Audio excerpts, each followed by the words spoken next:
श्री कृष्ण पूर्ण अवतार है। वे योगेश्वर हैं, रास के नायक हैं, मुरली के सम्राट हैं तो गीत के जनक भी हैं। इसलिए उनकी भक्ति मन का उत्सव बन जाती है। भक्त जब उनके समक्ष समर्पण करता है तो गोपी बन जाता है। जन्माष्टमी हमें श्री कृष्ण की भक्ति और समर्पण की शक्ति प्राप्त करने का अवसर देती है, जो इस वर्ष 26 अगस्त को मनाई जा रही है। जीवन में ऐसा कोई कार्य नहीं है जो भक्ति और अध्यात्म की शक्ति से पूरा ना हो। आपको बता दें कि श्री कृष्ण का जीवन और उनकी लीलाएं ये संदेश देती हैं कि सच्ची भक्ति और समर्पण से न केवल भगवान को पाया जा सकता है, बल्कि जीवन की अधूरी अभिलाषाओं को भी पूरा किया जा सकता है। फिर चाहे वो संतान प्राप्ति की अभिलाषा हो या धन, वैभव, ऐश्वर्य की प्राप्ति अथवा दुख निवृत्ति।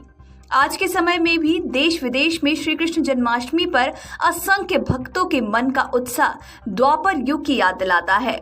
जन्माष्टमी पर्व भगवान श्री कृष्ण का जन्मोत्सव तो है ही साथ श्री कृष्ण की माया को विस्तार देने वाली योग माया का भी प्रादुर्भाव दिवस है, जिनका जन्म बालकृष्ण को कंस के हाथों से बचाने के लिए हुआ था।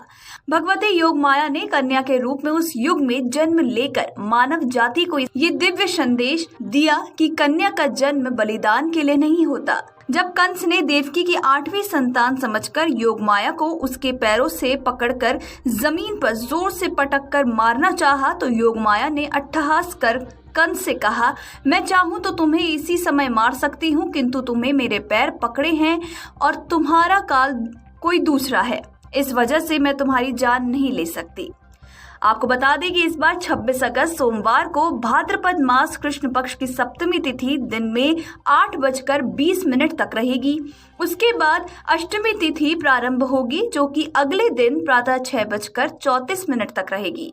प्रमाणिक पंचांगों के अनुसार बात करें तो 26 अगस्त सोमवार को रात्रि 9:10 से रोहिणी नक्षत्र प्रारंभ होगा और 26 अगस्त को चंद्रमा वृष राशि में विद्यमान है, जिसके कारण महापूर्णदायक जन्मोत्सव योग के 6 तत्वों का समावेश इस बार श्री कृष्ण जन्माष्टमी पर होगा। साथ ही साथ ग्रह नक्षत्रों की अद्भुत जुगलबंदी भी होगी। उच्च वृष राशि के चंद्रमा के साथ देवगुरु बृहस्पति, शनि अपनी स्वयं की कुंभ राशि में स्वराशि, सूर्य स्वयं की सिंह राशि में स्वराशि, कर्क राशि में बुध, कन्या राशि में शुक्र एवं छाया ग्रह केतु तथा मीन राशि में छाया ग्रह राहु विद्यमान है।